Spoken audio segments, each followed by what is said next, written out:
She took her only daughter to a pediatric clinic and runs into her billionaire CEO ex, the daughter's father, part 2. The morning Maya woke up feeling different, Harry was already gone. His side of the bed was cold, but a note rested on his pillow in his distinctive handwriting. Early meeting with Tokyo. Didn't want to wake you. Ilara's lunch is packed. Love you both infinitely. H. It had been 2 years since that fateful day at the Hawthorne Centre when Harry discovered he had a daughter. 2 years of careful reconstruction, of learning to be a family, of navigating the delicate balance between past hurt and future hope. Maya smiled at the note, then froze as a wave of nausea hit her. She barely made it to the bathroom in time, her body rebelling against the tea she'd had before bed. As she rinsed her mouth, a suspicion that had been dancing at the edges of her consciousness for days crystallized into certainty. She glanced at the calendar on her phone. 6 weeks late. Between Ilara's new treatment protocol and the community center construction, she hadn't been paying attention to her own body. The exhaustion she'd attributed to long workdays, the sensitivity to smells she'd blamed on stress. It all suddenly made sense. "Mummy." Ilara's voice came through the door. "Are you okay?" Maya opened the door to find her 7-year-old daughter standing there in her unicorn pajamas, bun tucked under one arm. The leg braces were gone now, replaced by subtle support bands that gave her the stability she needed without limiting her movement. Another miracle from Harry's biotech team. "I'm fine, sweetheart. Just felt a little sick." Ilara's face scrunched with concern. "Do you need Daddy's special ginger tea? He always makes it for me when my tummy hurts." The word Daddy still made Maya's heart squeeze. Ilara had taken to it so naturally after the truth came out, as if she'd been waiting her whole life to say it. "Maybe later. Come on, let's get you ready for school." As Maya braided Ilara's hair, her mind raced. She and Harry had been together officially for 18 months now. They'd moved in together 6 months ago, into a house designed specifically for Ilara's needs. Wide hallways, no stairs to the main living areas. A therapy pool in the backyard that Harry had insisted on after seeing how much the water therapy helped. The house had been Harry's surprise, revealed one evening after dinner. "I bought it," he'd said simply. Had it modified. No stairs for Ilara to struggle with, a pool for her exercises, an art studio with natural light for you, a home office where I can work when I want to be near my girls. They'd talked about marriage, about more children, but always in abstract future terms. Us someday, when things are more settled, when the community center is finished, when we're sure Ilara's adjusted to all the changes. But life, Maya had learned, didn't wait for perfect timing. After dropping Ilara at school, watching her walk confidently through the gates with her new friends, a sight. That still made Maya tear up. She stopped at a pharmacy 3 towns over where no one would recognize her.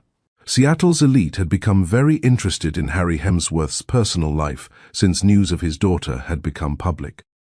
The last thing she needed was paparazzi catching her buying pregnancy tests. The pregnancy test felt heavier than it should in her basket. She bought 3 different brands, just to be sure, along with a magazine and some vitamins to make it look less obvious. 20 minutes later, she sat on the bathroom floor of their home, staring at 3 positive tests lined up on the marble counter. Pregnant. Her hands shook as she picked up each test, checking again. 3 different brands, 3 positive results. There was no ambiguity, no maybe about it. Her phone buzzed. "Harry, how's your morning? Mine is full of spreadsheets and lawyers." "Save me." Maya stared at the text, her thumb hovering over the keyboard. "How did you tell the man you'd once hidden a pregnancy from that you were pregnant again? How did you navigate this when trust had been so carefully, painstakingly rebuilt?" She thought about their journey, the tentative friendship that had grown into something deeper, the late night conversations about trust and forgiveness, the way Harry had proven himself over and over again. He'd shown up for every doctor's appointment, every therapy session, every school event. He'd learned to braid Ilara's hair for the mornings he took her to school. He'd spent hours researching her condition, consulting with specialists worldwide, never giving up on finding ways to improve her quality of life. She typed back, "Come home for lunch if you can. I have something to show you. His response was immediate. Everything okay? Is it Alara? Everything's fine. Just come home. On my way. Welcome back to Maya and Harry's journey. If you're just joining us or need a refresher, make sure you've watched part 1 to see how this incredible love story began. How Maya and Harry found each other again after 6 years apart, and how little Alara brought her parents back together. If you're already caught up, thank you for returning. Subscribe to Mr. Steele Rich Stories and hit that notification bell, so you don't miss a single moment of this emotional continuation. Part 2 is going to take you through their engagement, pregnancy, wedding, and so much more. Drop a comment and let us know. Are you Team Maya or Team Harry? And what would you do if you were pregnant again after hiding the first pregnancy? Now, let's see what happens when Harry comes home. Harry arrived at 12:47, looking harried in his expensive suit. Tie loosened, hair mussed from running his hands through it during stressful calls. He burst through the door with barely contained panic. What's wrong? You never asked me to come home. Is Alara okay? Are you okay? We're fine, Maya said, catching his hands. Breathe. You scared me. The last time you texted me to come home urgently, Alara had fallen at school. This is different. Good difference.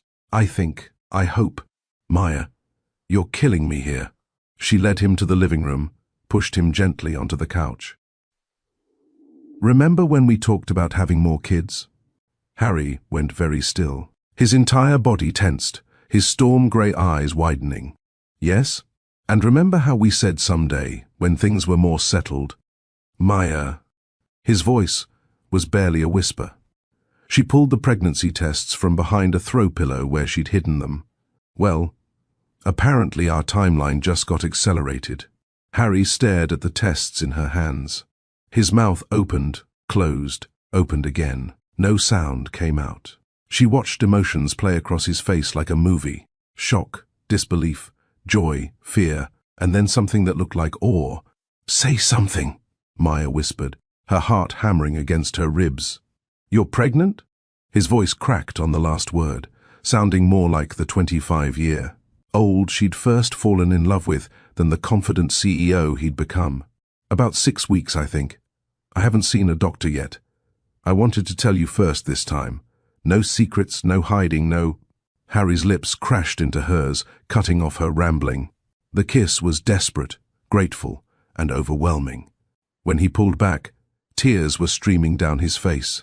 We're having a baby, he breathed, the words seeming to make it real for him. A baby I got to know about from the beginning. Doctor's appointments I get to attend. Ultrasounds I get to see. Morning sickness I get to help with. Middle of the night cravings I get to fulfill. You're happy? Maya asked, though the joy radiating from him was answer enough. Happy? Harry laughed, the sound slightly hysterical. Maya, I'm ecstatic, terrified, overwhelmed, but absolutely ecstatic. He dropped to his knees in front of her, his hands hovering over her still flat stomach as if afraid to touch. Can I? Maya nodded, and his hands gently pressed against her abdomen with a reverence that made her throat tight. Hi, little one. I'm your dad. I promise I'm going to be here for everything. Every kick, every hiccup, every 3 a.m. craving your mom has. Every ultrasound, every heartbeat, every moment. I missed all of this with your sister, but I'm not missing a second with you. Maya ran her fingers through his hair, tears blurring her vision. Alara's going to be thrilled.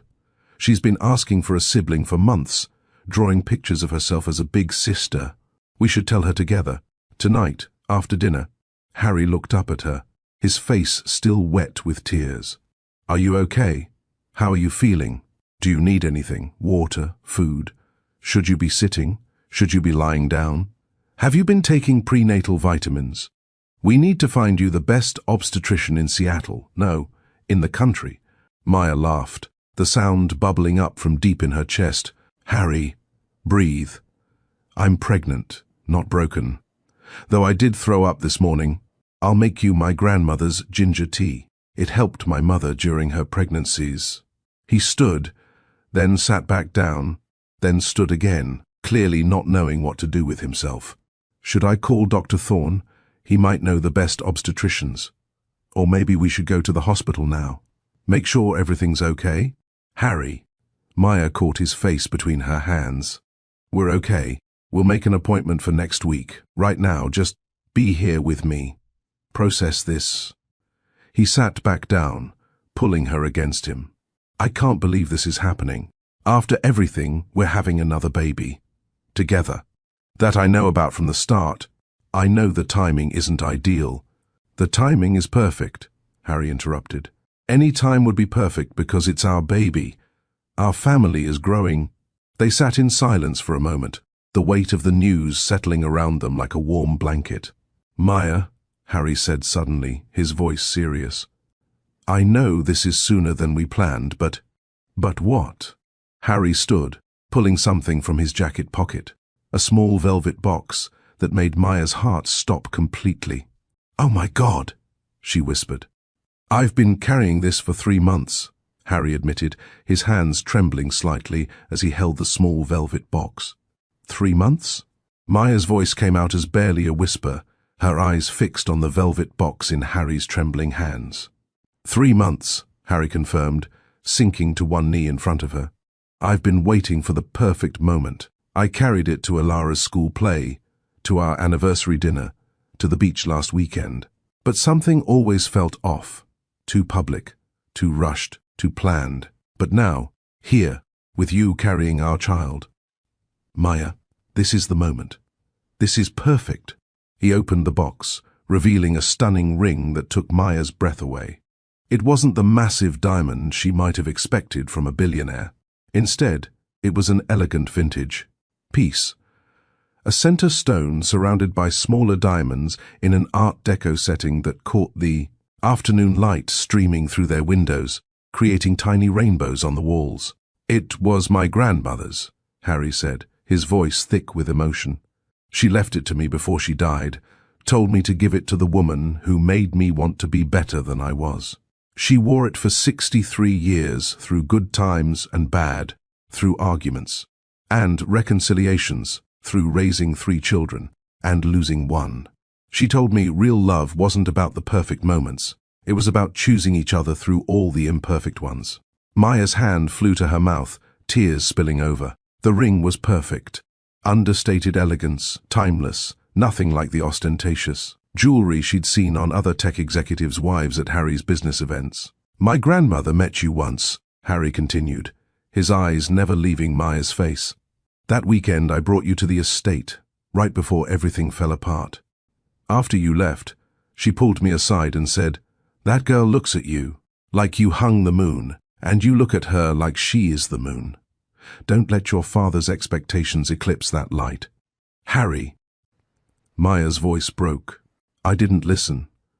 I let my father's illness, the board's pressure, and the weight of expectations crush what we had. I chose duty over love, legacy over life, and I've regretted it every single day for 8 years. His voice grew stronger, more certain.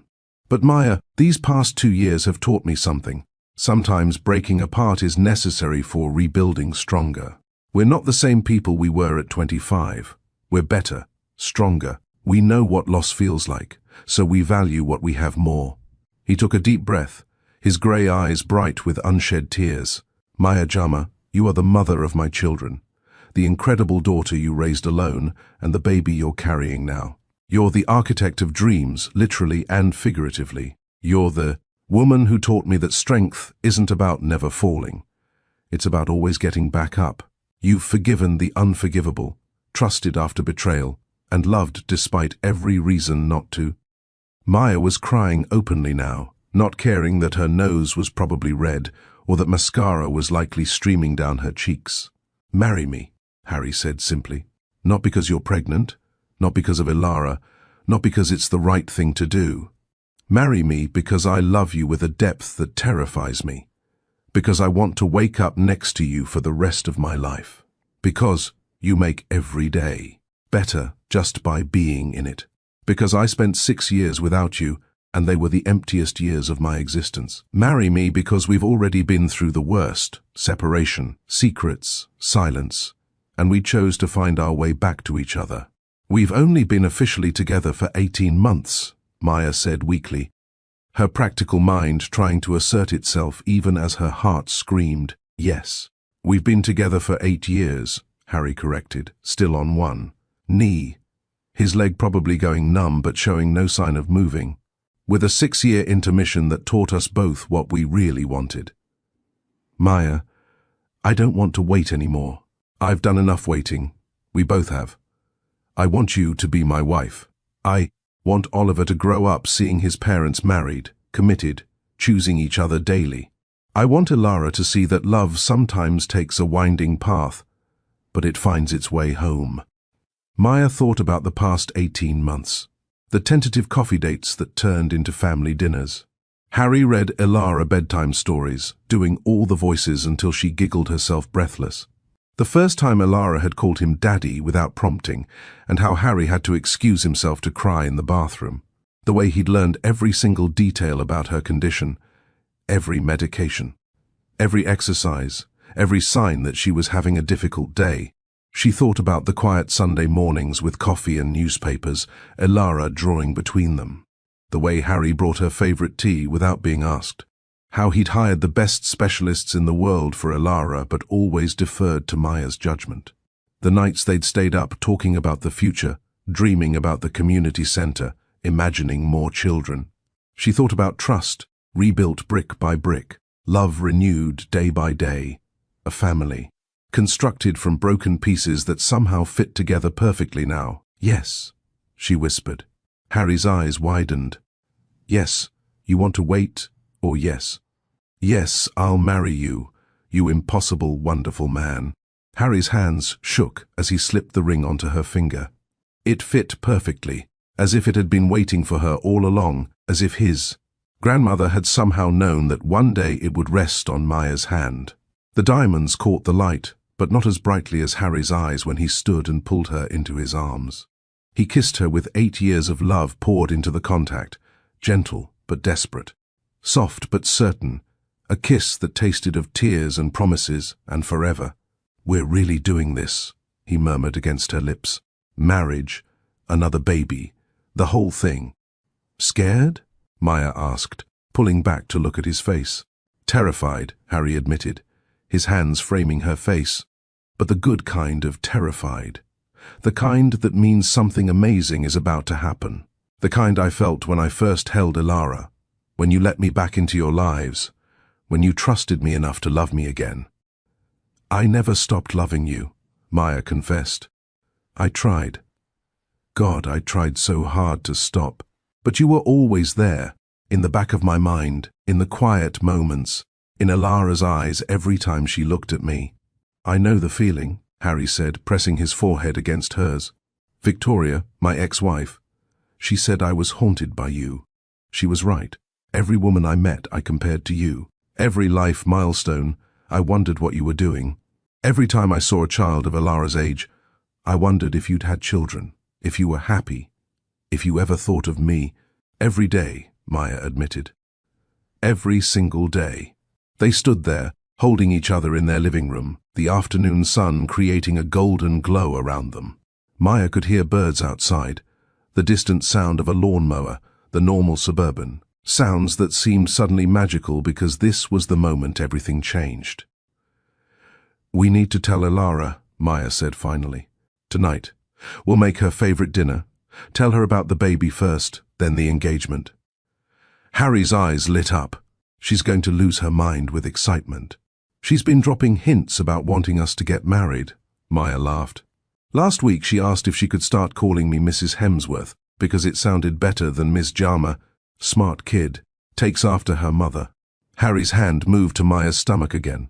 Do you think this one will be as clever? With our genes? This kid doesn't stand a chance at normal. Harry laughed, then grew serious. Maya, I want to do this right. The wedding, the pregnancy, all of it. No rushing, no hiding, no secrets. Your parents, my mother, everyone should be part of this. Your mother is going to have opinions, Maya warned. My mother can have all the opinions she wants. This is our wedding, our life, our family. We make the decisions." He paused. "Though she has been better lately. She adores Ilara. Ilara adores her too, though she still calls her fancy grandma. Better than what she calls my board members when they visit. The boring, talking men."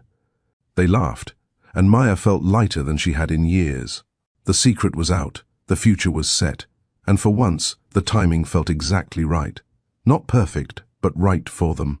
That evening, as they prepared Ilara's favorite dinner together, homemade pizza with extra cheese and exactly 5 pepperoni slices arranged in a star pattern, Maya kept catching Harry staring at her ring. "Having second thoughts?" She teased. "Never. Just can't believe you said yes. Can't believe we're here, doing this, building this life." He pulled her against him, his hands resting on her stomach. "Our family of 3 is about to become 4. Our family," Maya repeated, loving the sound of it. "The Hemsworth family. Has a nice ring to it," Harry said, kissing her neck. "That was terrible," Maya laughed. "You're marrying me anyway." "I am," she agreed, turning in his arms to kiss him properly. "Forever, forever," Harry promised against her lips, just as they heard Ilara's voice from the front door where the nanny was dropping her off. "Ready?" Harry asked. "Ready," Maya confirmed, squeezing his hand as their daughter bounded into the kitchen, about to receive news that would change their family forever. "Mommy! Daddy!" Ilara burst into the kitchen, her backpack bouncing against her shoulders. "Emma's mom is taking her to the zoo this weekend, and she asked if I could come too. Can I, please?" Maya and Harry exchanged glances, both smiling at their daughter's enthusiasm. She looked so healthy, so vibrant, nothing like the frail 5-year-old who'd struggled to walk 2 years ago. "We'll talk about it, sweetheart," Maya said. "But first, come help us with dinner. We're making your favorite." Ilara's eyes lit up. "Pizza? With the star pepperonis? Exactly the way you like it," Harry confirmed, lifting her onto the counter stool where she could watch them work. She chatted about her day while they cooked, her art project, a mixed media piece about families, the book her teacher read, about a girl who could talk to animals, the game she played at recess, adapted soccer that let her participate fully. Maya and Harry listened, responding appropriately, but both were acutely aware of the news they had to share. Finally, when Ilara was settled at the table with her pizza, chocolate ice, cream with rainbow sprinkles waiting for dessert, Maya cleared her throat. "Sweetie, Daddy and I have something important to tell you. 2 some things, actually." Ilara looked up, tomato sauce on her chin, eyes wide with curiosity. "Are we getting a dog? Emma got a puppy and she's so cute and fluffy, and I promise I'd take care of it every day and—" "Not a dog," Harry interrupted gently, fighting a smile, "though that's not completely off the table for the future." "What then?" Ilara set down her pizza slice, giving them her full attention in that serious way she had. At 7, she already understood when adults needed to say something important. Maya took a deep breath, reaching for Harry's hand under the table. "How would you feel about being a big sister?" The kitchen fell silent. Ilara's mouth opened, forming a perfect O. She looked at Maya, then at Harry, then back at Maya. "Really?" she whispered. "You're having a baby?" "We are," Maya confirmed, her voice thick with emotion. "In about 7.5 months, you're going to have a little brother or sister." For a moment, nothing happened. Then, Ilara released a shriek of pure joy that probably rattled the windows.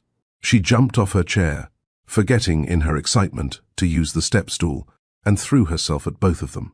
"This is the best day of my entire life," she exclaimed, bouncing between them. "A baby, a real baby. When? Is it a boy or girl?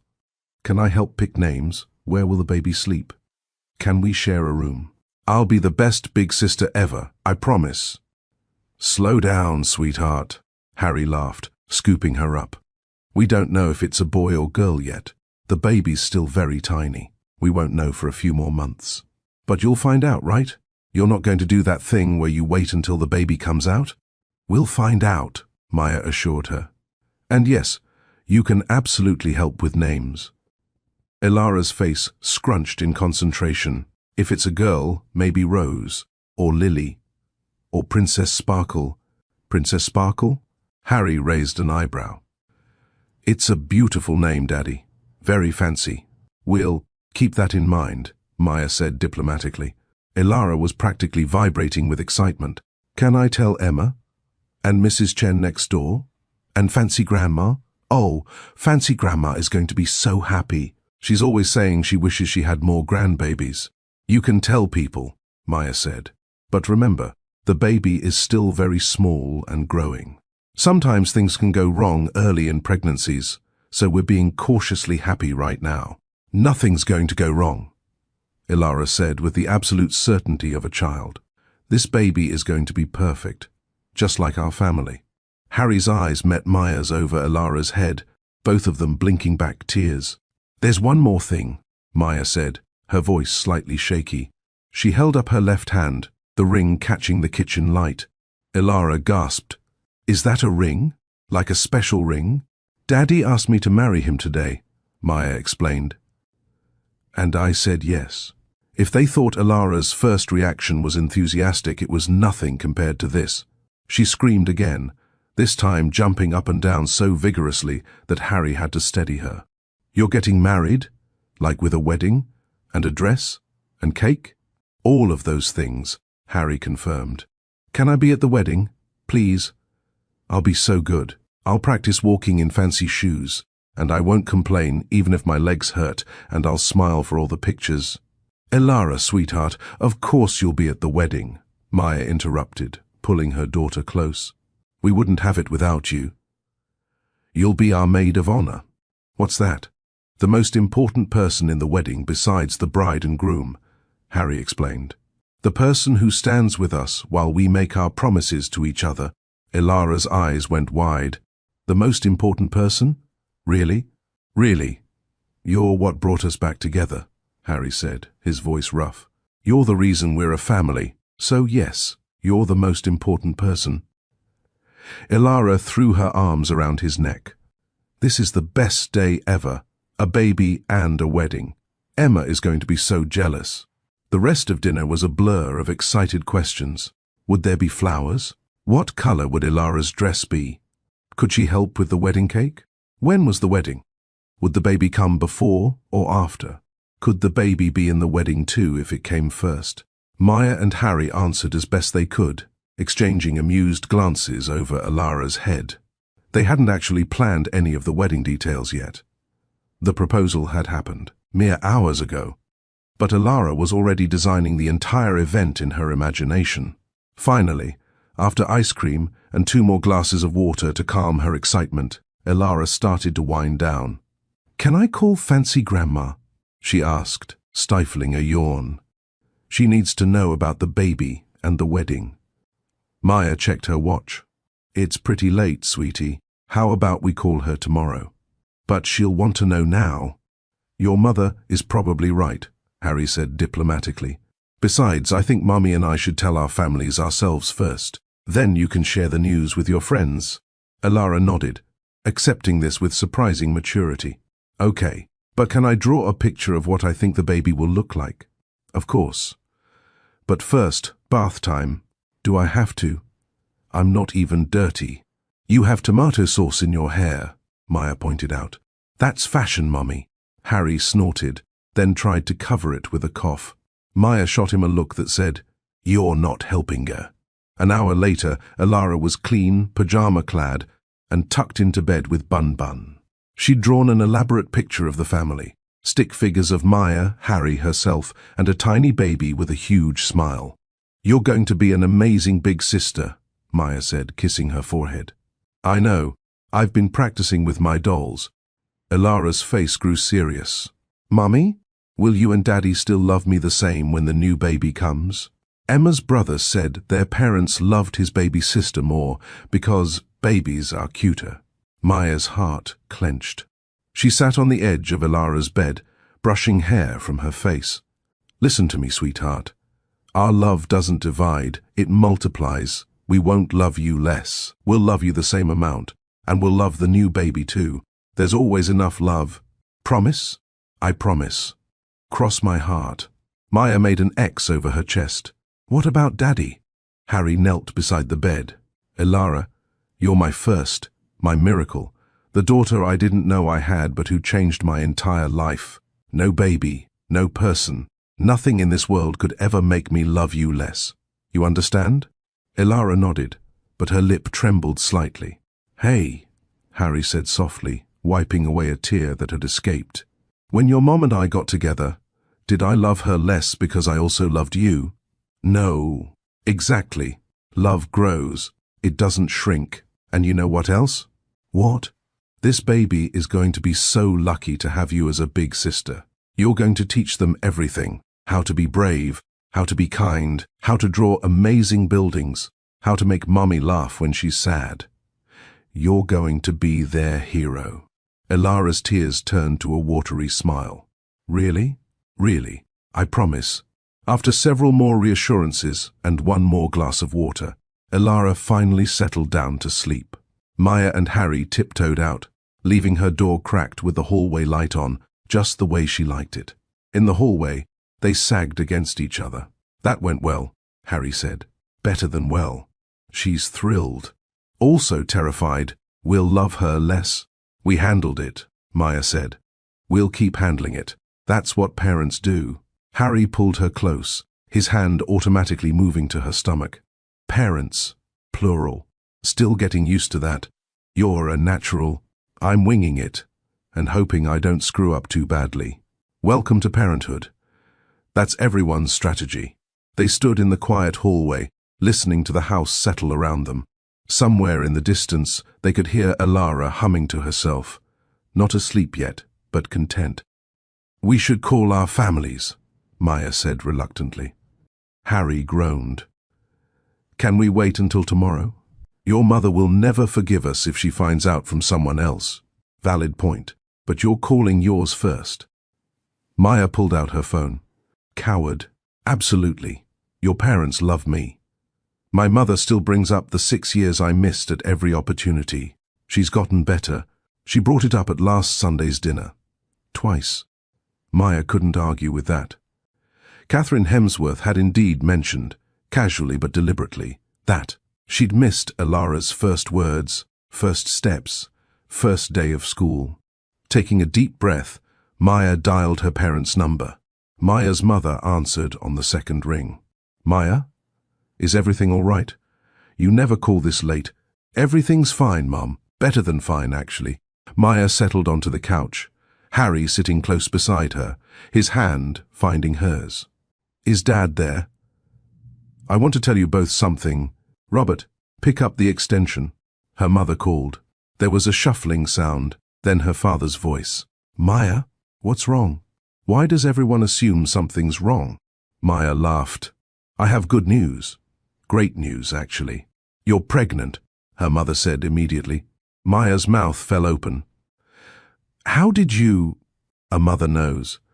You've been exhausted lately, and last week at lunch you ordered ginger tea instead of coffee. You never drink ginger tea unless your stomach is upset. Her mother's voice was warm with joy. How far along? About 6 weeks. We just found out today. Oh, sweetheart, that's wonderful. Robert, we're getting another grandbaby. Congratulations, honey, her father said, his voice gruff with emotion. How's Elara taking it? She's over the moon, already planning names and making lists of what she needs to teach the baby. Maya paused. There's more, actually. Harry proposed. We're getting married.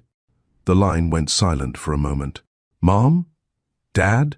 It's about damn time, her father said finally. That boy's been mooning over you for 2 years. Thought he'd never work up the courage to make it official. Robert. Her mother chided, but she was laughing. Maya, we're so happy for you both. When's the wedding? We haven't decided yet. We literally got engaged this afternoon. Well, you let us know what you need. Your father and I want to help. Her mother's voice turned gentle. Sweetheart, are you happy? Truly happy? Maya looked at Harry, who was watching her with those grey eyes that still made her heart skip. "Yeah, Mom. I really am." "Then that's all that matters. We love you, honey. Tell Harry congratulations from us." "Will do. Love you both." After hanging up, Maya sagged against the couch cushions. One down, one to go. Harry grimaced, pulling out his own phone. "Let's get this over with." He dialed, and Catherine Hemsworth answered immediately. Unlike Maya's mother's warm greeting, Catherine's voice was crisp and businesslike. "Harry, it's nearly 9 o'clock. What happened?" "Hello to you too, Mother. Can't a son call his mother in the evening? You're calling because something significant has occurred. You always get formal when you're nervous. What is it?" Harry glanced at Maya, who squeezed his hand encouragingly. "Maya and I are getting married, and she's pregnant." The silence stretched so long that Harry checked to make sure the call hadn't dropped. "Mother? I'm here." Catherine's voice was carefully controlled. "How far along is she?" 6 weeks. "And you're sure about marriage? You're not just doing this because of the baby?" Harry's jaw tightened. "I've been carrying an engagement ring for 3 months, Mother. I was going to propose regardless." "I see." Another pause. "And Alara? How does she feel about all this?" "She's thrilled. We told her tonight. I want to see her tomorrow. And Maya. Both of them." "Mother." "Please, Harry. I'd like to come by tomorrow morning if that's acceptable to Maya. There are things I need to say." Harry covered the phone, looking at Maya questioningly. She hesitated, then nodded. "All right. 10 o'clock. I'll be there. And Harry, congratulations. Despite my concerns, I do want you to be happy." After he hung up, Harry dropped his head back against the couch. That went about as well as expected. She wants to see us. That's something. She wants to lecture us about rushing into things and make pointed comments about proper planning. Maybe. Or maybe she wants to be part of this. Maya shifted to face him. "Harry, she's your mother. She loves you. She's just protective. She's judgmental. She's a mother who watched her son go through a painful divorce. She's cautious. Can you blame her?" Harry sighed. "No. But I wish she'd trust that I know what I'm doing." "Do you? Know what you're doing?" He looked at her sharply, then saw the teasing glint in her eyes. "I know I love you. I know I want to marry you. I know I want this baby and Alara and whatever chaos comes with being a family. That's enough, isn't it?" "More than enough," Maya agreed, kissing him softly. The next morning, Catherine arrived at precisely 10 o'clock, dressed impeccably in a cream suit that probably cost more than Maya's car. She carried a large Tiffany bag and wore an expression that was difficult to read. Alara ran to greet her. "Fancy, Grandma. Did you hear? We're having a baby, and Mommy and Daddy are getting married." Catherine's face softened immediately as she hugged Alara. "I did hear, darling. How exciting for you. I'm going to be the best big sister ever. I already made a list of everything I need to teach the baby. I'm sure you did. May I see it?" While Alara dragged Catherine to her room to show off her elaborate plans, Maya and Harry waited anxiously in the living room. "She's been in there for 15 minutes, Harry said, checking his watch. "What are they talking about?" "Relax. Your mother adores Alara. They're probably discussing flower arrangements or something." 20 minutes later, Catherine emerged, Alara chattering beside her. She set the Tiffany bag on the coffee table and sat down with the posture of a queen addressing her court. "Alara, sweetheart, could you give the grown-ups a few minutes to talk? I brought you something. It's in the blue box in my bag." Alara's eyes lit up. She grabbed the box and scampered off to her room, already tearing into the wrapping. Catherine turned to Maya and Harry, her expression unreadable. "I owe you both an apology." Harry's eyebrows shot up. "You what?" "An apology. I haven't been welcoming to Maya. I've been cold, distant, judgmental. It was unfair." Maya started to speak, but Catherine held up a hand. "Please, let me finish. When Harry told me about Alara, my first reaction was anger. At you, Maya, for keeping her from us. At Harry, for the choices that led to your separation, at myself for not seeing how unhappy he was during those years. I let that anger color every interaction we've had. She reached into the Tiffany bag and pulled out a smaller velvet box.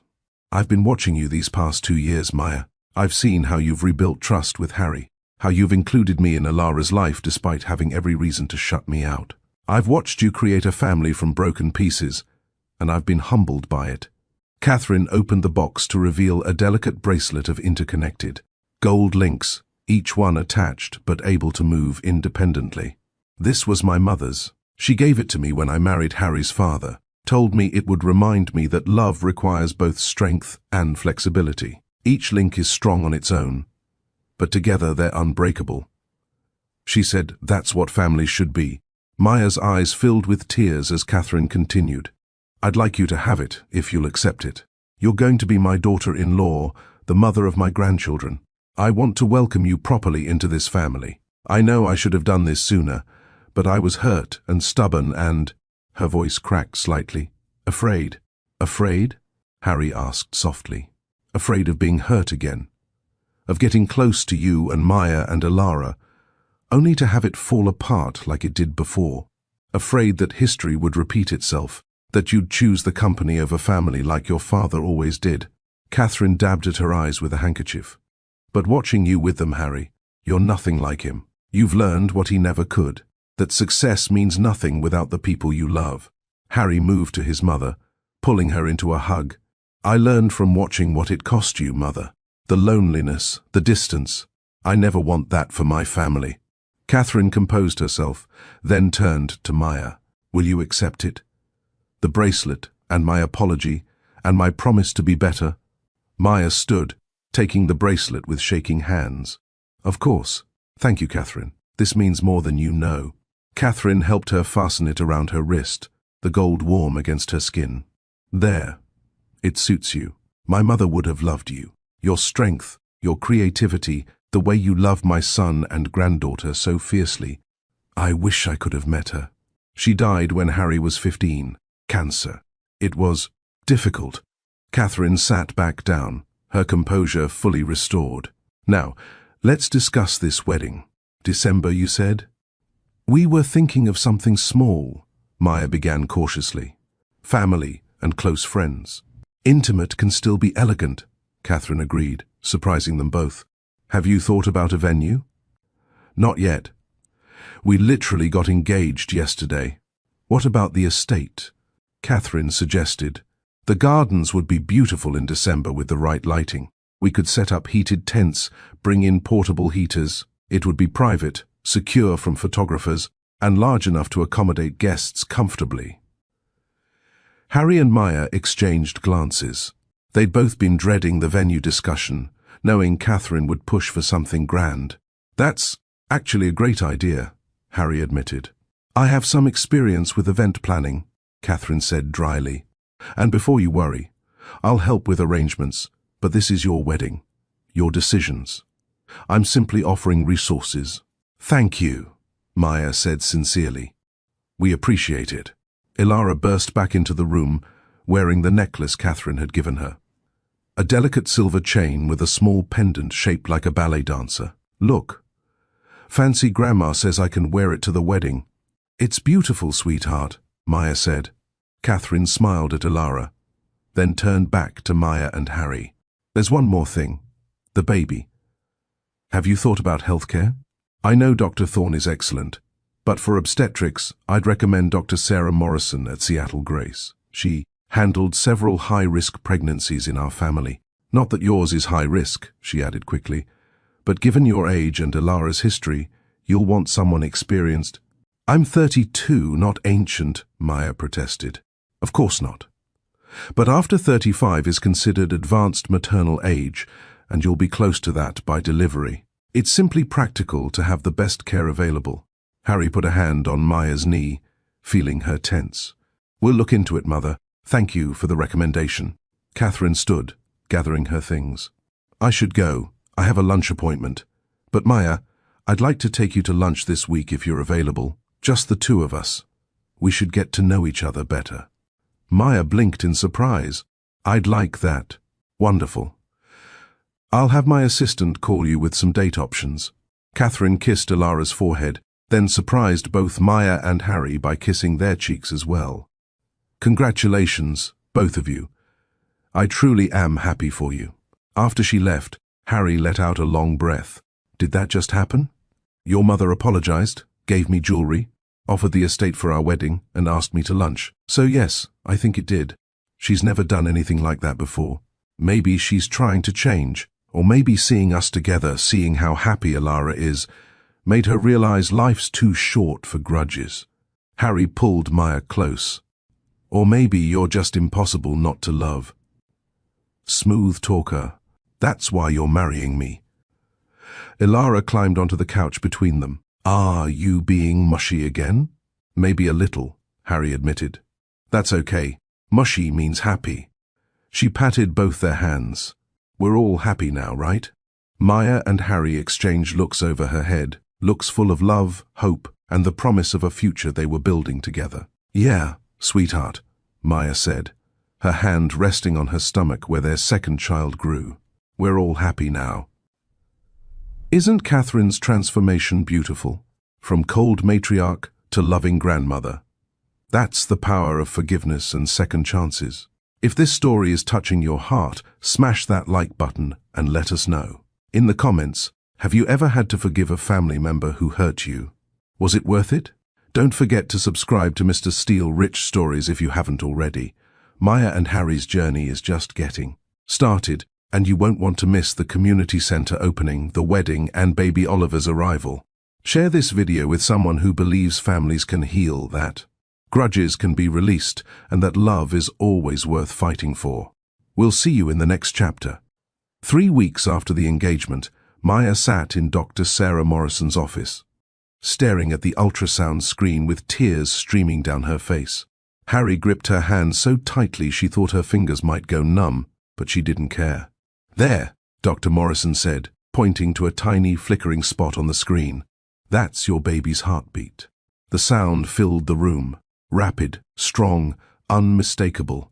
Harry made a choked sound beside her, his free hand covering his mouth. Everything looks perfect, Dr. Morrison continued, measuring and clicking, making notes. 9 weeks and 3 days by my estimation. The due date is April 15th. How are you feeling? Any severe morning sickness? Some nausea, Maya managed, unable to tear her eyes from the screen, mostly in the mornings. Exhaustion, food aversions, all normal. I'll prescribe something for the nausea if it gets worse. For now, keep eating small meals throughout the day, stay hydrated, and rest when you can. She printed out several ultrasound photos and handed them to Maya. Your baby is measuring right on track. My heartbeat is strong. I'll see you back in 4 weeks. In the car, Harry stared at the ultrasound photo like it held the secrets of the universe.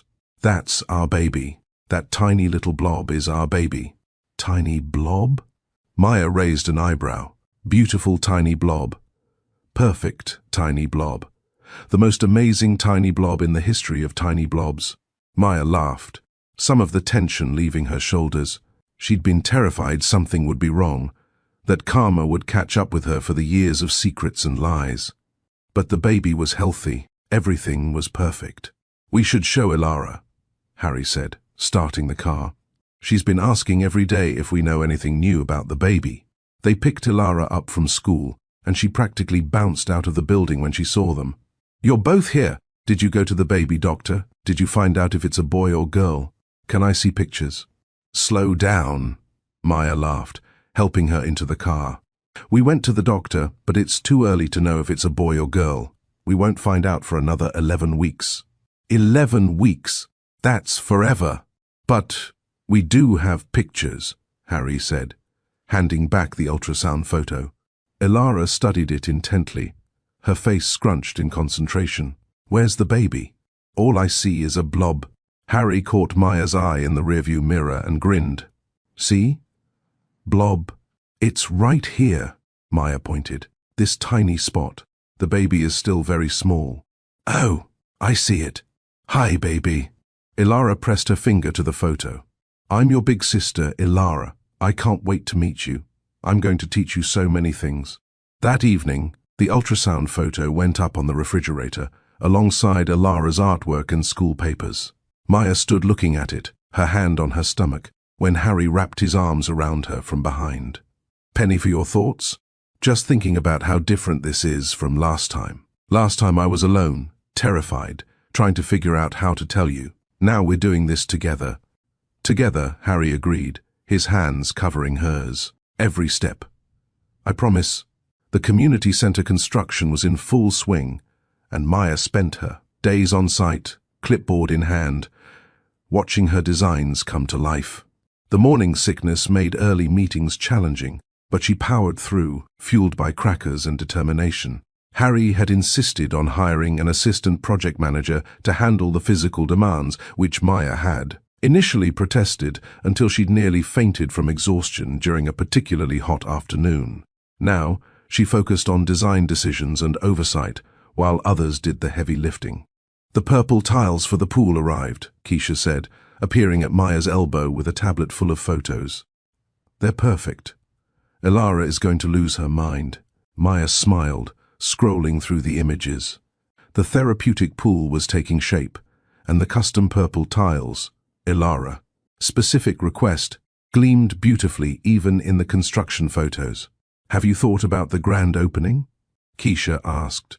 This place is going to be huge news. The first fully accessible community centre in the region, funded by Hemsworth Foundation, designed by the CEO's fiancé. The press will be all over it. Maya grimaced. I try not to think about that part. You can't avoid it forever. Harry's a public figure now. You're about to become one too. I just want to build beautiful, functional spaces, not be photographed doing it. Too late for that, babe. TMZ already has photos of you and Harry at that restaurant last week. The headline was, Tech Billionaire and Mystery Fiancé Enjoy Romantic Dinner. Mystery Fiancé? We've been together for 2 years. You've kept a low profile.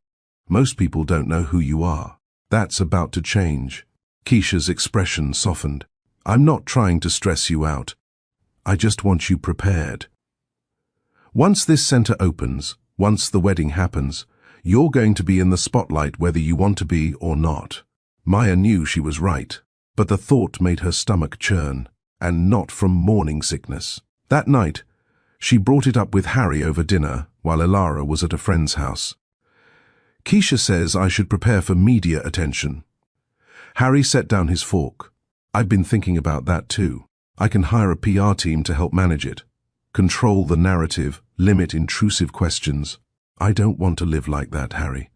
Constantly managing what people think, worrying about photographers. I know. But there are ways to maintain privacy while acknowledging public interest. We don't have to give them everything, just enough to satisfy curiosity. He reached across the table for her hand. What are you really worried about? Maya was quiet for a moment. That people will judge us. Judge me. I think I got pregnant to trap a billionaire.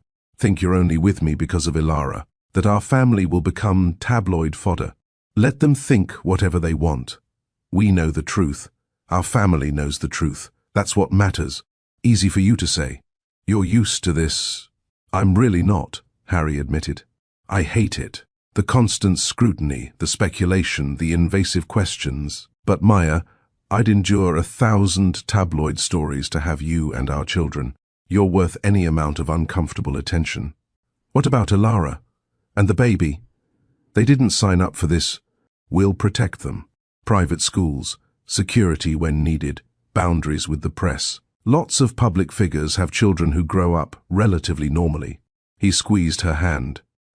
We'll figure it out together. Like everything else. Maya wanted to believe him, but a kernel of anxiety remained lodged in her chest.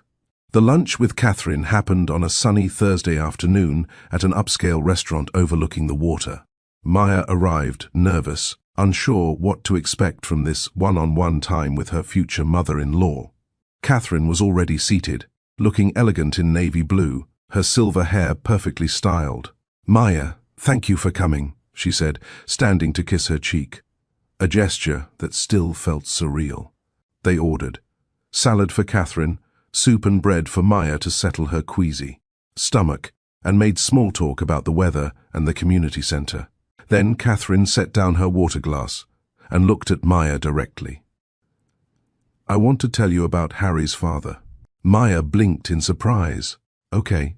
Gerald Hemsworth was a brilliant man, built his company from nothing, revolutionized the tech industry, made billions. He was also cold, emotionally unavailable, and valued success over everything else, including his family. Catherine's voice was matter-of-fact, but pain flickered in her eyes. "I loved him, but our marriage was more of a business partnership than a romance. He provided financial security. I provided social connections and managed his household. We were cordial roommates who occasionally had sex." Maya didn't know what to say, so she stayed silent. When Harry showed promise in business, Gerald groomed him relentlessly, sent him to the best schools, introduced him to the right people, molded him into the perfect heir. But he also taught him that emotions were weaknesses, that personal relationships were secondary to professional success. Catherine paused. "When Harry told us about you, about wanting to leave the company to pursue architecture with you, Gerald was furious. Harry never told me that. No, he wouldn't have. Gerald threatened to disown him, cut him off completely, said if Harry walked away from the company for some girl, he deserved to be poor. He was cruel about it, questioning your motives, suggesting you were using Harry for his money and connections." Maya's stomach turned. "That's not... I know it wasn't true. I met you, remember? I saw how you looked at my son. You loved him genuinely." Catherine's expression was painful. "But I said nothing. I didn't defend you or Harry. I stood by while Gerald manipulated him, used his illness to guilt Harry into staying. I was a coward. You were his wife. I was his enabler, and when Harry chose duty over you, I was relieved. Relieved I wouldn't have to take sides, wouldn't have to face Gerald's anger, wouldn't have to admit that my marriage was a sham, and I didn't want my son trapped in the same loveless existence." Catherine's voice broke. "I let Harry make the same mistake I did, and it's one of my greatest regrets." "Catherine, when I found out about Alara, about the years Harry missed, I was angry at you. But really, I was angry at myself. If I'd been braver, if I'd stood up to Gerald, maybe you and Harry would have stayed together. Maybe he would have known his daughter from the beginning." She reached across the table, taking Maya's hand. "I can't change the past, but I can promise to be better now, to support your family, to be the mother and grandmother I should have been all along." Maya's throat was tight with emotion. "Thank you for telling me this. You deserve to know. And Maya, don't let anyone make you feel less than. Not the media, not judgmental society people, not anyone. You're brilliant, talented, and you make my son happier than I've ever seen him. You've given him the family he always deserved. That's everything." They finished lunch talking about lighter topics, wedding plans, baby preparations, Ilara's latest artwork. When they parted, Catherine hugged Maya tightly. "Welcome to the family, dear. Officially and wholeheartedly." Driving home, Maya felt lighter than she had in weeks. The anxiety about public scrutiny remained, but she felt less alone in facing it. She had Harry, she had Catherine's support, and she had the strength she'd built during those 6 years of raising Alara alone. Whatever came next, they'd face it together. Maya was reviewing paint samples for the community center's sensory room when the first cramp hit.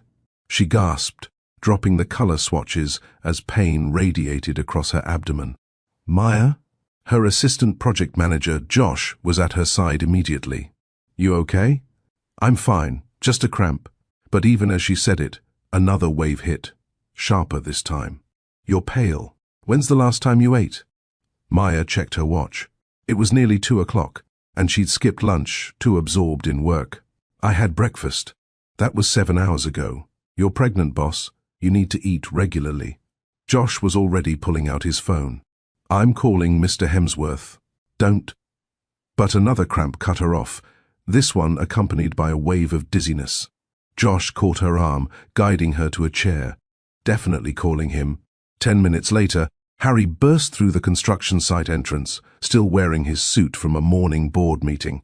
He went straight to Maya, kneeling beside her chair. "What happened?" "I'm fine. Josh is being dramatic. She's been having abdominal cramps and nearly passed out," Josh reported, ignoring Maya's glare. "She hasn't eaten since this morning." Harry's jaw tightened. "We're going to the hospital." "Harry, I'm fine. I just need to eat something." "Hospital. Now." His voice left no room for argument. "You're having cramps at 13 weeks pregnant. We're not taking chances." Dr. Morrison met them in the ER, her expression serious but calm. After an examination and blood work, she ordered an ultrasound. Maya lay on the table, gripping Harry's hand, terrified of what they might find, or not find. The ultrasound tech was silent as she moved the wand across Maya's belly, her face professionally neutral. Each second of silence felt like an eternity. "There," the tech finally said, turning the screen. "Baby's heartbeat is strong. See the movement?" Maya burst into tears of relief. The tiny blob from 3 weeks ago now looked vaguely human-shaped, with visible arms and legs that were moving slightly. "Everything looks normal," the tech assured them. "Let me take some measurements for the doctor." Dr. Morrison reviewed the ultrasound and blood work, then sat down on the stool beside Maya's bed. "The baby is fine. Heartbeat is perfect. Measurements are right on track. However, your blood work shows you're anemic and dehydrated, combined with low blood sugar from skipping meals. That caused the cramping and dizziness." "So it's my fault," Maya said quietly. "It's not my fault. It's about taking care of yourself so you can take care of the baby." "Doctor," Morrison's voice was kind but firm, "I know you're busy with work, but you need to prioritize regular meals, hydration, and rest.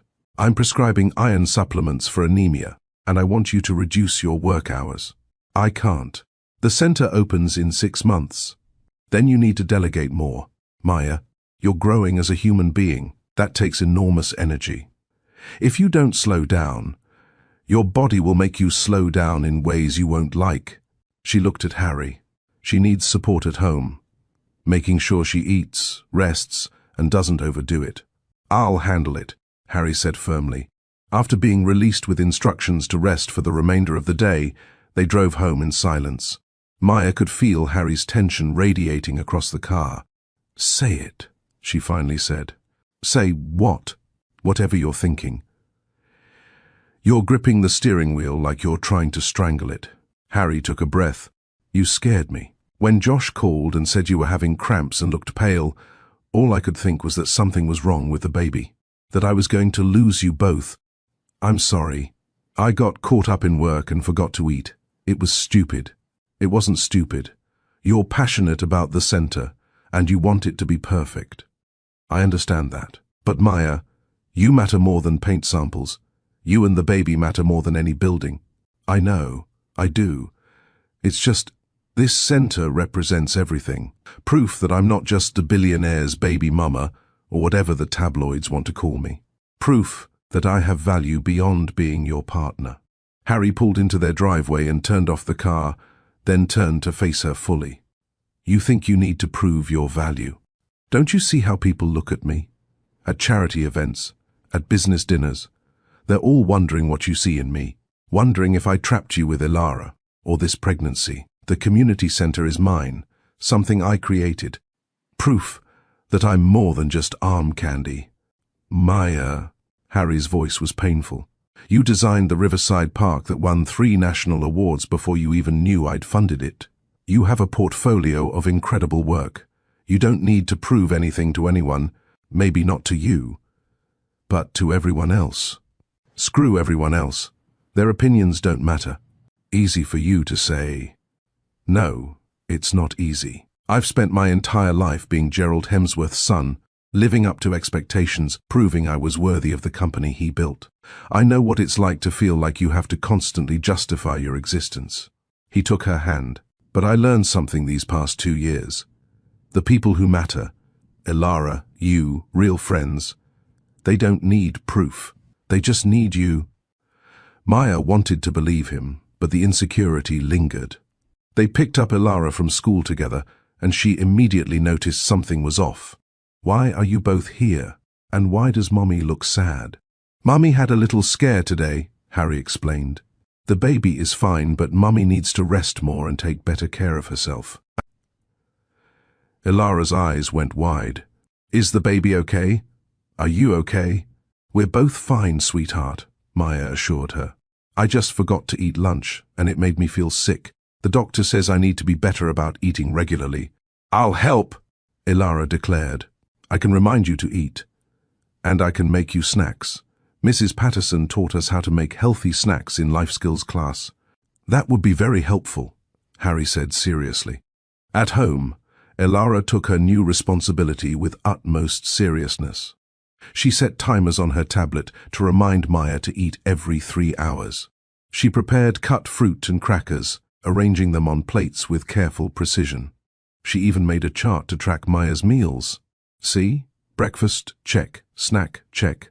Lunch, no check. Ilara pointed to the empty box. That's what made you sick. So we need to make sure all the boxes get checked from now on. Maya pulled her daughter into a hug. You're going to be an amazing big sister. I know. I'm practicing taking care of you so I know how to take care of the baby. That night, after Ilara was asleep, Harry and Maya lay in bed together, his hand resting protectively on her small bump. I hired someone, Harry said quietly. Hired someone for what? To take over the day-to-day management of the community center construction. You'll still make all design decisions and oversee the project, but someone else will handle the site visits and physical demands. Maya stiffened. You can't just... I can, and I did. Before you argue, hear me out. This person is excellent, worked on 3 similar projects, comes highly recommended, and respects your vision. They'll report to you daily, bring you samples and photos, and implement exactly what you want. You'll still be in complete creative control, but it's my project. It's our project. Hemsworth Foundation is funding it, you're designing it, we're building it together. And that means we both need to make sure it gets completed successfully. Which includes making sure you don't work yourself into the hospital. His hand moved gently over her stomach. The center will be there. It'll be finished, and it'll be incredible. But you need to be healthy for it, and for this baby. Maya was quiet for a long moment. I hate when you're right. I know, but you love me anyway. Unfortunately, he kissed her temple. This baby is going to be just as stubborn as you are. I can already tell. Good. They'll need to be stubborn to survive in this family. The following week, Maya met Rebecca Chen, the project manager Harry had hired. She was a 40-something woman with kind eyes and an impressive portfolio of accessible design projects. I want to be clear about something, Rebecca said during their first meeting. This is your vision, your design. I'm here to execute it, not change it. If you tell me you want purple tiles, I get purple tiles. If you want a specific type of lighting, I make it happen. My job is to take the physical burden off you while keeping your creative integrity intact. Maya found herself liking her immediately. Harry briefed you on the accessibility requirements. Extensively. I've also reviewed all your plans, and I have to say, this is brilliant work. The sensory room alone is going to help so many children. My nephew is on the autism spectrum, and a space like this would have been life-changing for him. They spent 3 hours going over every detail of the project. Rebecca asked thoughtful questions, made suggestions that actually enhanced Maya's designs, and treated her with the professional respect Maya had been craving. I think this is going to work, Maya admitted to Harry that evening. Told you. Don't gloat. It's unattractive. He grinned. How are you feeling? Did you eat lunch? Yes. Ilara texted me twice to remind me, and Rebecca brought sandwiches to our meeting. Good. He pulled her close. See? Delegating isn't so bad. I still hate it, but you're doing it anyway, because you're smart enough to know when to accept help. Maya rested her head on his chest, listening to his heartbeat. When did you get so wise? When I almost lost you once and swore I'd never be that stupid again. Outside their window, Seattle's lights twinkled against the darkening sky. Inside their home, Ilara slept peacefully, her chart for tracking Maya's meals prominently displayed on the refrigerator. And between them, their second child grew, safe and protected. It wasn't perfect. Maya still struggled with letting go of control, still worried about public perception, still had moments of doubt. But they were facing it together, as partners, as parents, as a family, and that made all the difference. At 20 weeks, Maya's bump was unmistakable. She'd transitioned to maternity clothes, much to Ilara's delight. Her daughter loved picking out outfits that matched the baby bump. The day of the anatomy scan, both Harry and Ilara came to the appointment. Ilara had been counting down the days on her calendar, desperate to know if she was getting a brother or sister. "What do you hope it is?" Harry asked her in the waiting room. Ilara scrunched her face in concentration. "I don't know. A sister would be fun because we could share clothes and do each other's hair. But a brother would be cool because then I could teach him about buildings and art. So either way, you're happy?" "Either way, I'm happy," Ilara confirmed. "As long as the baby is healthy. That's what Mummy always says matters most." Maya squeezed her daughter's hand, her heart swelling with pride. Dr. Morrison greeted them warmly. "Ready to meet your baby properly?" "So ready." Ilara bounced in her seat. The ultrasound began, and this time the image on the screen was clearly human. A tiny person, perfectly formed, with visible fingers and toes, a face with a nose and lips, a rapidly beating heart.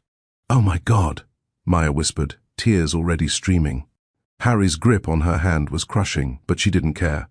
They watched their baby move on the screen, stretching, kicking, bringing tiny hands up to its face. "Everything looks perfect," Dr. Morrison said, measuring and clicking. "Heart, brain, spine, kidneys, all developing normally. Growth is right on track." "Would you like to know the sex?" Maya and Harry looked at each other, then at Ilara, who was practically vibrating with excitement. "Yes," they said in unison. Dr. Morrison smiled, moving the wand to a specific position. "Congratulations. You're having a boy." Ilara shrieked. "A brother. I'm getting a brother." Harry made a sound that was half laugh, half sob. "A son." "We're having a son." Maya couldn't speak through her tears. "A boy. A little boy who would have Harry's eyes, maybe her hair, who would grow up knowing both his parents from day one." Dr. Morrison printed out a dozen ultrasound photos, and they left with Ilara clutching them like precious treasure. "We need to call Fancy Grandma," Ilara declared in the car. "And Grandma and Grandpa Jama, and Emma, and Mrs. Chen, and how about we tell the family first, then you can tell your friends at school tomorrow?" Maya suggested. They called Catherine from the car, putting it on speaker. "It's a boy," Ilara announced the moment Catherine answered. "I'm getting a baby brother." "Oh, that's wonderful, darling. Congratulations." Catherine's voice was warm, with genuine joy. "Harry, Maya, I'm so happy for you." "Thanks, Mother," Harry said, his voice still thick with emotion. "We need to discuss names," Catherine continued. "The Hemsworth family has some traditional names that—" "We'll discuss it," Harry interrupted gently. "But the decision is ours." Of course. I'm just excited. My first grandson." She paused. "Well, first grandson I've known about from the beginning." The comment could have been barbed, but her tone was light, almost teasing. Maya found herself smiling. Next, they called Maya's parents, who were equally thrilled. Her mother immediately started planning a baby shower, and her father grumbled something about too many grandbabies spoiling him, but anyone could hear the joy in his voice. That evening, Harry pulled out a notebook. Names. "We need to start seriously considering names. What about Oliver?" Maya suggested. "I've always loved that name." Harry's face lit up. Oliver Hemsworth. He tested it out loud. "I like it." "What about middle names? Something meaningful. Maybe a family name?" "My grandfather's name was James. He was the only person in my family who told my father he was wrong when he tried to pressure me about you. Said love mattered more than business." "Oliver James Hemsworth," Maya said softly. "It's perfect." Ilara, who had been pretending not to listen while drawing, looked up. "Can I help design his nursery?" "Absolutely," Harry said. "What are you thinking?" Not too babyish, because he'll grow up. Maybe like a theme that can change, and definitely accessible in case he has leg problems like me. Maya's eyes filled with tears again. Her daughter was already thinking about her brother's potential needs, already planning to make his life easier. Those are excellent ideas, Harry said seriously. Why don't you draw some concepts? Elara immediately set to work, her tongue poking out in concentration as she sketched. The next few weeks were a whirlwind of preparation. The nursery was painted a soft grey blue. Elara designed a wall mural of buildings and sky that Maya helped her paint. Furniture was selected, tested for safety, and assembled. Tiny clothes began appearing. Gifts from Catherine, from Maya's mother, from friends. The community centre was progressing beautifully. Rebecca sent daily updates with photos and questions, and Maya made decisions from home or during brief site visits. The stress of hands-on management was gone, replaced by the joy of watching her vision come to life without the physical toll. At 24 weeks, Maya had a scare when she started having contractions. Another rushed trip to the hospital revealed they were Braxton Hicks, practice contractions. But Dr. Morrison put her on modified bed rest for a week as a precaution. "You're doing too much," the doctor said firmly. "Your body is telling you to slow down. Listen to it." Harry took the week off work, working from home to ensure Maya actually rested. Elara appointed herself head nurse, bringing water, snacks, and entertainment. "I'm going to lose my mind," Maya groaned on day 3. "I'm not meant to lie in bed doing nothing." "You're not doing nothing. You're growing our son," Harry said, bringing her lunch. "Also, you're reviewing final designs for the sensory room, approving paint colors, and planning our wedding." "That's not nothing." The wedding? They'd set a date for early December, when Maya would be 36 weeks. Pregnant, big, but hopefully comfortable enough to enjoy their day. Catherine had indeed taken over much of the planning, but true to her word, she deferred to Maya's preferences. The estate was being transformed into a winter wonderland. The guest list was finalized at 150 people, intimate by Billionaire standards, but still larger than Maya had originally wanted. "It's your mother's friends and business associates," Maya protested when reviewing the list. "It's people who matter to our family," Harry corrected. "Trust me, she cut the list down from over 500. This is her compromise." Maya's dress was custom-made by a designer who specialized in maternity formal wear. Elara had been fitted for her maid-of-honor dress, purple, her favorite color, with silver accents that matched the wedding theme. "How are you feeling about all of this?" Keisha asked during one of her visits during Maya's bed rest. The wedding, the baby, the public attention.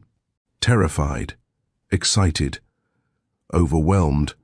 Maya shifted, trying to find a comfortable position. "Sometimes I can't believe this is my life.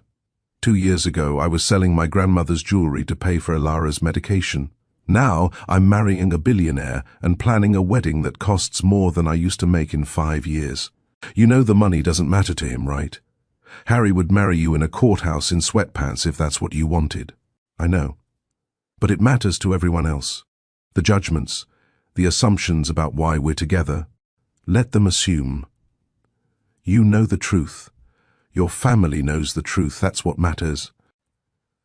At 28 weeks, Maya was cleared to return to normal activity. The community center was nearing completion, and she insisted on a site visit to see the progress in person. Rebecca met her at the entrance. "Ready for the tour?" What Maya saw took her breath away. Her designs had been executed perfectly. The wide hallways gleamed with natural light from carefully positioned windows. The therapy pool sparkled in its promised purple, with adjustable depth features and accessible entry points. The sensory room was a calm oasis with soft lighting, textured walls, and quiet spaces for overwhelmed children. "It's perfect," Maya whispered, walking through each room. "Rebecca, it's absolutely perfect. It's your vision. I just made it real." Rebecca smiled. "The grand opening is scheduled for 6 weeks from now. Will you be able to attend?" Maya calculated quickly. She'd be 34 weeks pregnant, big but mobile. Wouldn't miss it. The grand opening of the Hemsworth Community Centre was planned as a major event. Press would be there, donors, families who'd use the facility. It would be Maya's public debut as Harry's fiancée, as the architect behind this project. "Are you ready for the attention?" Harry asked the night before the opening. "No, but I'm doing it anyway." Maya looked at him. "This centre is going to help so many families like ours. Families struggling with children who have special needs, who can't afford private therapy, who need community support. That's bigger than my discomfort with cameras."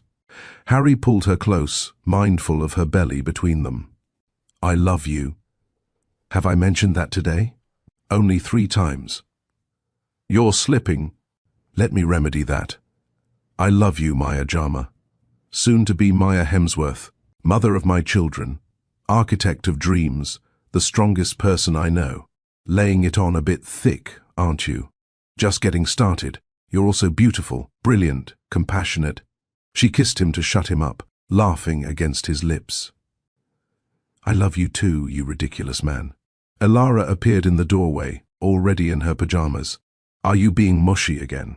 "Always," Harry confirmed, pulling her into their embrace. "Come here, big sister. Let's all be mushy together." They sat on the couch, Elara between them, Maya's belly prominent under her loose sweater. Harry had one hand on the bump, feeling Oliver kick. Elara had her head on Maya's shoulder, talking about her plans to show Oliver all her favorite spots in the city once he was old enough. This was their family, unconventional, rebuilt from broken pieces, but whole. In a month, they'd welcome Oliver. A week after that, they'd get married, and through it all, they'd face everything together. "Can we watch a movie?" Elara asked. "One of the princess ones?" "Which one?" "The one where the princess saves herself." "I like those best." Maya smiled.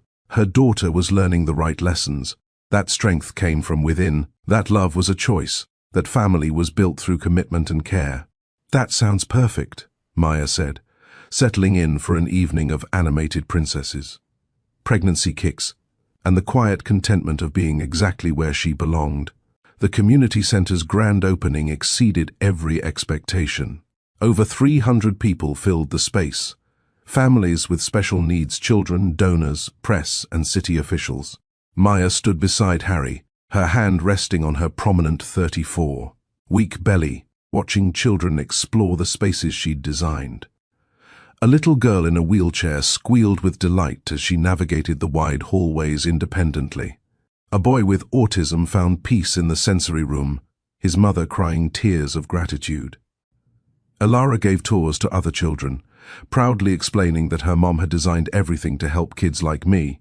The press attention was intense but manageable.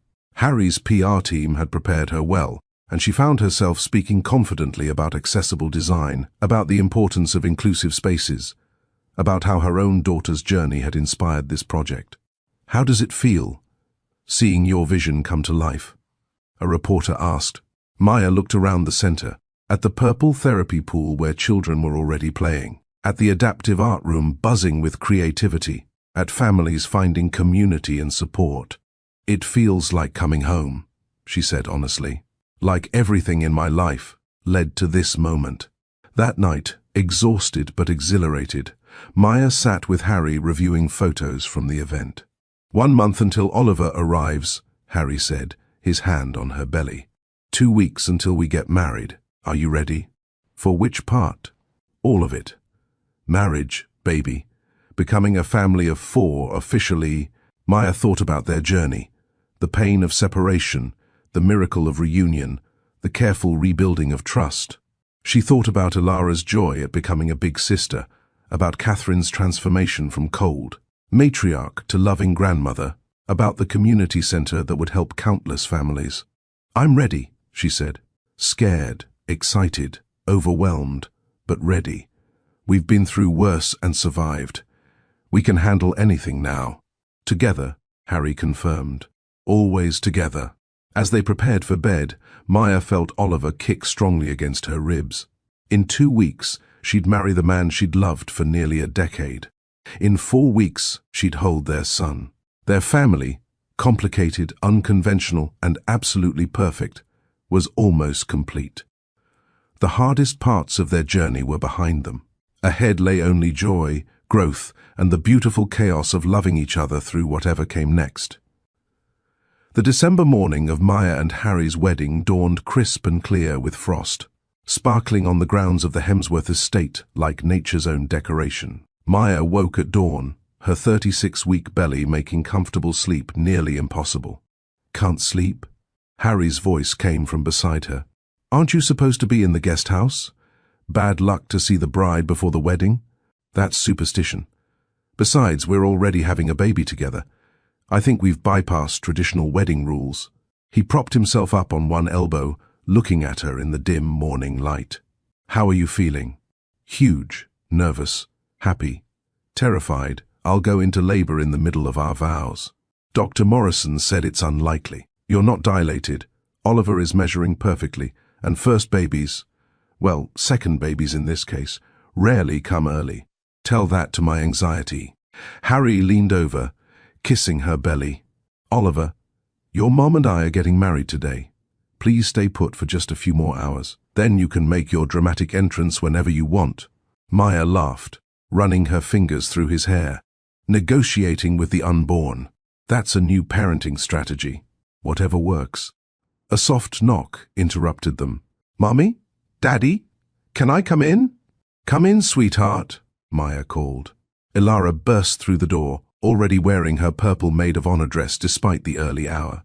Her hair was in curlers, courtesy of Catherine, who'd taken over beauty preparations with military precision. "Fancy Grandma says you need to eat breakfast and start getting ready. The hair people are coming at 8, and the photographer wants morning light photos. And," she paused, looking at them, "you're not supposed to see each other. It's bad luck." "Your father was just leaving," Maya said pointedly. Harry kissed her forehead, then Ilara's. "I'll see you at the altar, Mrs. Almost Hemsworth. That's not my name yet. Give it a few hours."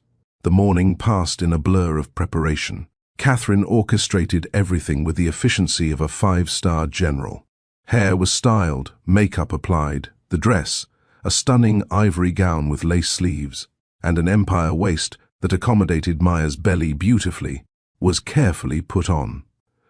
Maya's mother arrived with tears already streaming. "My baby girl, getting married. I'm 32, Mum. You'll always be my baby girl." She fastened the bracelet Catherine had given Maya around her wrist, something old. "And these," she pulled out pearl earrings, "were my mother's. Something borrowed." "I have something blue," Ilara announced, presenting a small blue hair clip shaped like a forget-me-not. "For your hair. So you won't ever forget this day." Maya pulled her daughter close, careful not to wrinkle either of their dresses. "I could never forget this day, sweetheart." Keisha arrived as maid of honor, along with Maya's 2 college friends who'd flown in for the wedding. They helped with final touches, kept Maya calm, and snuck her crackers when nausea threatened. "You look beautiful," Keisha said, stepping back to admire the final result. "Harry's going to lose his mind when he sees you." At 3 o'clock, guests began arriving. The estate's garden had been transformed into a winter wonderland. White flowers, twinkling, lights, heated areas to keep everyone comfortable despite the December chill. A string quartet played as people took their seats. Maya waited in the house, watching through the window as the ceremony space filled with people. She recognized Harry's board members, tech industry colleagues, and Catherine's society friends. But she also saw families from the community center, Dr. Thorne, Rebecca, Mrs. Chen from their old apartment building. "Ready?" her father asked, appearing at her elbow in his best suit. "As I'll ever be." The music changed, signaling the start of the ceremony. Ilara went first, walking carefully down the aisle with her basket of purple and white rose petals. She scattered them with serious concentration, and the gathered guests smiled at her focus. Then it was Maya's turn. Her father offered his arm, and they stepped out into the crisp December air. The aisle stretched before her, lined with flowers and candles and the faces of everyone who mattered. But Maya only had eyes for the man at the end. Harry stood at the altar in a perfectly tailored tuxedo, Marcus Chen beside him as best man. But unlike the composed CEO who commanded boardrooms, this Harry had tears streaming down his face the moment he saw her. Maya walked toward him, each step bringing her closer to the future they'd almost lost. Her father placed her hand in Harry's, and the world narrowed to just the two of them. "You're beautiful," Harry whispered. "You're crying." Happy tears. The best kind. The officiant began, but Maya barely heard the traditional words. She was too focused on Harry's face, on the way he looked at her, like she was the most precious thing in his universe. When it came time for vows, Harry went first. "Maya, 8 years ago I fell in love with you, and then made the biggest mistake of my life by letting you go. I chose duty over love, expectations over happiness, and I lost 6 years with you and our daughter because of it." His voice was steady despite the tears. "But somehow, impossibly, you gave me a second chance. You let me back into your life, into Elara's life, and taught me that love isn't about perfect timing or ideal circumstances. It's about choosing each other every day through the hard parts and the beautiful parts and everything in between." He squeezed her hands gently. "I promise to always choose you, to show up, to listen, to support your dreams while building our life together. I promise to be the father our children deserve and the partner you've always needed. I promise to never take for granted the gift of your love, your trust, your forgiveness. You've made me better than I ever thought I could be, and I promise to spend the rest of my life trying to deserve you." Maya's turn. She took a shaky breath, looking at the man who'd broken her heart, and then carefully pieced it back together. "Harry, when we first fell in love, I thought you were my forever. When we fell apart, I thought I'd never recover. I built walls around my heart and convinced myself I was better off alone." She glanced at Elara, standing proudly beside them. "But our daughter brought us back together. She reminded me that love is worth the risk, that forgiveness is powerful, and that sometimes breaking apart is necessary to rebuild stronger. I promise to trust you with my heart, even when fear tells me to protect it. I promise to build our life together with honesty, communication, and grace. I promise to love not just the CEO or the philanthropist, but the man who reads bedtime stories in funny voices, who memorizes medication schedules, who cries at ultrasound appointments. You've proven that you're the partner I always needed, and I promise to be yours in return, today, tomorrow, and all the days we're given." Oliver chose that moment to kick strongly, visible even through the dress. The gathered crowd laughed, and Harry placed his hand over the movement. "Even our son agrees," the officiant joked. They exchanged rings, simple platinum bands engraved with coordinates of the Hawthorne Center, where their journey had truly begun. Then came the words Maya had been waiting for. "By the power vested in me by the state of Washington, I now pronounce you husband and wife. Harry, you may kiss your bride." Harry cradled her face in his hands, mindful of her belly between them, and kissed her with 8 years of longing, 2 years of rebuilding, and a lifetime of promise. The guests erupted in applause, but Maya barely heard them. She was married to Harry. Finally, officially, completely. The reception was a blur of joy. Their first dance was adapted for Maya's pregnancy. Slow, gentle, Harry supporting her weight as they swayed to music. Elara gave a speech that made everyone cry, talking about how she'd always wanted her parents to be together, and now her wish had come true. Catherine surprised everyone with a heartfelt toast about second chances and the power of forgiveness. Maya's father welcomed Harry to the family officially. Keisha embarrassed them both with stories from college. As the evening wore on and guests began to leave, Maya found herself exhausted, but happier than she'd ever been. Harry had barely left her side, constantly checking if she needed anything, if she was comfortable, if she wanted to sit down. "I'm pregnant, not fragile," she teased. "I know, but you're my pregnant wife, which means I get to fuss." "Your wife," Maya repeated, testing out the word. "I'm your wife. Best decision I ever made." Elara ran up to them, her curls falling from their careful styling, her dress slightly rumpled. "Can I sleep in your room tonight, since it's a special day?" Maya and Harry exchanged glances. Their wedding night plans hadn't included a 7-year-old, but looking at Alara's hopeful face, neither of them had the heart to say no. "Of course you can, sweetheart," Harry said, scooping her up. Later, the three of them, soon to be 4, lay in the master bedroom, still in their wedding clothes, too tired to change. Alara was between them, already half asleep. "This isn't how wedding nights usually go," Maya murmured. "Nothing about us has been usual," Harry replied, his hand resting on her belly where Oliver was still moving. "Why start now? No regrets? Not a single one." "You?" Maya looked at her daughter, peaceful and content, then at her husband, who'd proven that love could survive anything. Not one. 3 weeks later, on a snowy January morning, Oliver James Hemsworth entered the world at 6:43 a.m., weighing 7 pounds, 2 ounces. He had Harry's grey eyes and Maya's dark hair, and when they placed him in Alara's arms for the first time, she looked at her parents with pure joy. "He's perfect. Our family is perfect."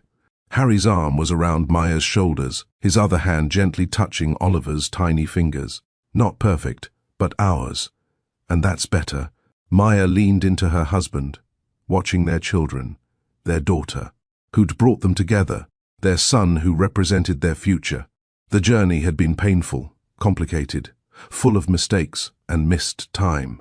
But looking at her family, whole and together, and choosing each other every day, Maya knew that every wrong turn had led them exactly where they needed to be. "I love you," she whispered to Harry. "I love you too," he replied. "Forever, forever," Maya agreed, and meant it with every fiber of her being. Thank you for joining this incredible journey with Maya, Harry, Alara, and Oliver. If this story touched your heart, please subscribe to Mr. Steele Rich Stories. And hit that notification bell so you never miss our next emotional tale. What did you think of their story? Would you have forgiven Harry? Would you have hidden the pregnancy? Share your thoughts in the comments below. We read every single one. Don't forget to like this video and share it with someone who believes in second chances. The power of forgiveness and the strength of love that refuses to give up. Until next time, remember, the best love stories aren't about perfect beginnings. They're about choosing each other through every imperfect moment, building something beautiful from broken pieces, and never giving up on the people who make your heart feel like home. See you in the next story.